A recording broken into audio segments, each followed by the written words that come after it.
Namaskar. Welcome to another episode of Editorial. ठीक है, yesterday night I was speaking to a senior leader from Bundelkhand. And you know what? This leader was talking to me about unemployment. This leader was talking to me about the problems of those farmers in Bundelkhand. These people, this person, this leader was talking to me about his people, the economy, the way people are losing jobs and so on and so forth. I wondered as to यार ये जब हम ये मंदिर की बात करते हैं 80-20 की बात करते हैं, when we speak about all this Kashi Vishwanath and Ayodhya and all that, I wonder who is creating this kind of topics as election topics in India. Because the real people out there wants food. The real people out there wants job. So what I am going to do is, I am going to talk about 4 states that is going to elections this in the next month and next to next month. I'm going to talk about 4 states that's going to elections, and I'm going to talk about employment in these 4 states. I'm going to talk about the per capita income of these 4 states. Let us understand what has the government actually done in these 4 states, the current incumbent government, and what are they promising and what are they showing people that they have achieved. Let's get right into the show. Okay, so I am going to talk to you about 4 states minus Manipur, which is Uttar Pradesh, Punjab, Goa, and Uttarakhand. I'm going to talk about these 4 states, and I'm going to take a lot of numbers, lot of facts from Dainik Bhaskar. It's a very good article written in Dainik Bhaskar, and Dainik Bhaskar have based this article on the CMI numbers. So I'm going to talk about a lot of numbers, a lot of figures. So I'm going to read a lot this editorial, but I want you to understand this very clearly. It's a very interesting topic. Okay, now. Now, if you take these 4 states, Uttar Pradesh, Punjab, Goa and Uttarakhand, in these 4 states in the last 5 years, 25.61 lakh people are unemployed. They have lost their job. 25.61 lakh people have lost their jobs in the last 5 years. This is what the government has achieved in all these 4 states. Now, you know what is the irony? The irony is in Uttar Pradesh alone, 16.13 lakh people have lost their jobs. Acha. But when you see the statistics and when in the advertisement and in the employment statistics and figures and all, the unemployed rate has fallen from 8% to 4.83%. Are the unemployment has gone up, but the unemployment rate has come down. I will get into more details. In December 2016, in Uttar Pradesh, 5.75 crore people were employed. Whereas, according to the data in December 2021, okay, only 5.59 crore people were employed, which means there was a decrease of 16.13 lakhs. 16.13 lakhs lost their job. But you will be surprised to know that the unemployment rate, like I told you before, came down from 8% to 4.83%. Now, how is this happening? How is this happening? Okay, see, you know what's the irony? And you know what? I have done a exclusive editorial on this. A lot of people do not watch such editorials. I would urge you to watch such editorials, because this affects us as a country, this affects us as people, and this helps us to choose our representation, our political parties better. So I have done an editorial on labor force participation. I have done an editorial. I will link it. Please, if you get time, see it. It's another 15 minutes. But let me come back to labor force participation. If you are looking for a job, then you come under the unemployed statistics. But if you have no job, but you are not looking for a job, so you don't come under the unemployed statistics, which means chances are you are a disillusioned youth, which is what even the World Economic Forum said it. In my yesterday's editorial, I spoke about it. Please see it. You are a disillusioned youth. You are frustrated. Or the chances are that you are in disguised employment. You are working where you are not getting paid. This happens more so for women. So the point is, that is why the number of unemployed increases.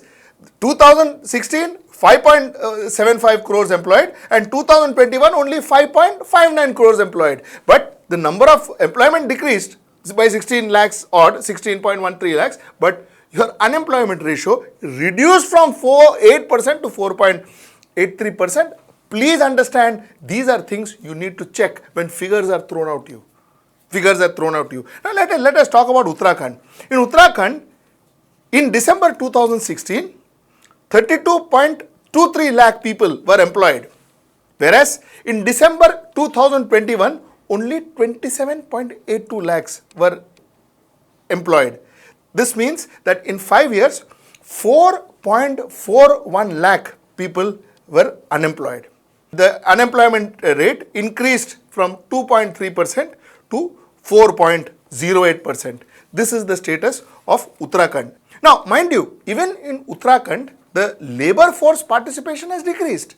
See, labor force participation has decreased because in December 2016, 32.98 lakh people were looking out for were employed. In December 2021, 29 lakh people were searching for a job, which means about 3.98 lakh people got frustrated and sat at home and disillusioned, and they are not going for jobs. This is what I am talking about. Though it is not directly reflecting on the unemployment rate so much so, which is, मतलब it is getting reversed and all that, वो नहीं हो रहा है, लेकिन फिर भी the disguised employment, or rather the labor force participation is reduced. I will tell you what happens if labor force participation is reduced. If labor force participation is reduced, the country's ability to generate workforce comes lesser. It comes down. It directly affects the growth of our country. This is what Uttarakhand is. Let me go to Punjab. In December 2016, 9.37 lakh people were employed in Punjab. In December 2021, only 95.16 lakhs people are doing their job. This means that in 5 years, the number of employment has decreased by 3.21 lakhs. This is the reason why unemployment has increased from 6.13% to 7.85%. Unemployment has increased, but the percentage of increase technically is more, because even in Punjab there is labor force participation issue. In December 2016, there was 1.4 crore people who were job seekers in Punjab. In December 2021, there are only 1.03 crore people who are job seeker in Punjab. About 1 lakh people got frustrated and stopped looking out for jobs. Labor force participation, even in Punjab. Okay. Now, let's come to Goa. In December 2016, 6.06 lakh people were employed in Goa, whereas in December 2021, only 4.20 lakh people were doing job, which means in the last 5 years, 1.86 lakh Goans have lost their job. Unemployment rate has increased from 2.3% to 4.08%. Again, let us come to labor force participation. The number of job seekers in Goa in December 2016 was 6.9 lakhs, whereas the number of job seekers in 2021 was only 4.83 lakhs. About 2.06 lakh people got frustrated and said, nahi mangta job. Disillusioned. Like I said again, I am telling you two things. Once again,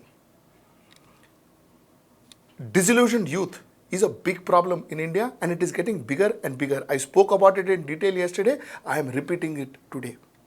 The second thing that is going to happen is the fact that if our labor participation force, which is one of the least in the world, we are among the worst in the world, if our labor participation force shrinks like this, with a population of 130 crores, if we don't have people who are willing to work, this is going to have large ramification on the country.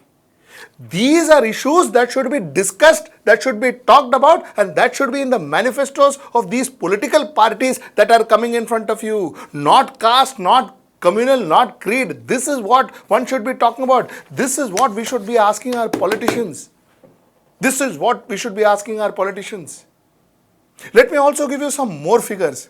You see, the rate of per capita income of India we have been growing, as a country, we have been growing at the rate of 2.7%. The only state that has been growing better than the average national rate is Uttarakhand, which is growing at the rate of 2.8%. Mind you, Goa, Uttar Pradesh and Punjab all were growing lower than the national rate of per capita income. So their per capita income is also growing lower. These are questions we need to ask them. This is what we need to ask Channi. This is what we need to ask Yogi as to what are we doing? Why is the national average, national per capita income coming down? These are things that are important. Not the 80 and not the 20. Be in that category which asks questions about our economy, about our health, about our infrastructure. This is something that I have been saying continuously, and I will continue to say this whether people are willing to listen to me or not. I am going to continue to say this for every election. Let's get into our next topic.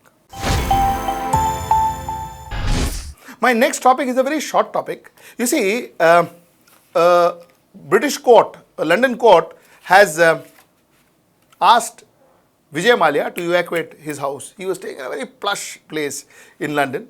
Very plush bungalow he had a mansion and all that. With all the monies he took from here, he had a mansion there. So the London court said, a mansion clear kar do boss. You evacuate your mansion because he owed United Switzerland Bank, USB, he owed USB, a Switzerland bank, around 184.4 crore of rupees.